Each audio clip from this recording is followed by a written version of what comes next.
દર્શક મિત્રો, સત્યસ્વાદ ન્યૂઝમાં આપનું સ્વાગત છે। ભરૂચ પોલીસ હેડક્વાર્ટરમાં પોલીસ કર્મીએ પોતાની સર્વિસ ગનથી ફાયર કરીને પોતાનું જીવન ટૂંકાવતા વિસ્તારમાં ચકચાર મચી જવા પામ્યો।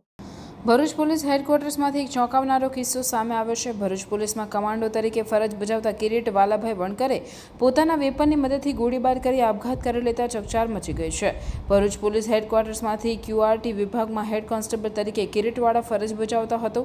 બપોરના સમયે તેમને અને તેમની પત્ની વચ્ચે દાંપત્ય જીવનને લઈને તકરાર થતાં મામલો ગરમાયો હતો। તેમના પત્ની ઘરેથી નીકળી જતા રોષે ભરાયેલ કિરીટ વણકરે પોતાની સર્વિસ ગનથી ફાયરિંગ કરી જીવન લીલા સંકેલી લેતા દોડધામ મચી ગઈ હતી। ઘટનાની જાણ થતાં ઉચ્ચ કક્ષાના અધિકારીઓ સહિત FSL સહિતની ટીમોએ સ્થળ પર દોડી આવી વધુ તપાસ હાથ ધરી હતી। ઘટનામાં 3 રાઉન્ડ ફાયરિંગ થયું હોવાનો અંદાજ છે। B ડિવિઝન પોલીસ મથકનો સ્ટાફ દોડી આવી ડેથ બોડીને પોસ્ટમોર્ટમ સિવિલ હોસ્પિટલમાં ખસેડી વધુ તપાસ ચલાવી છે।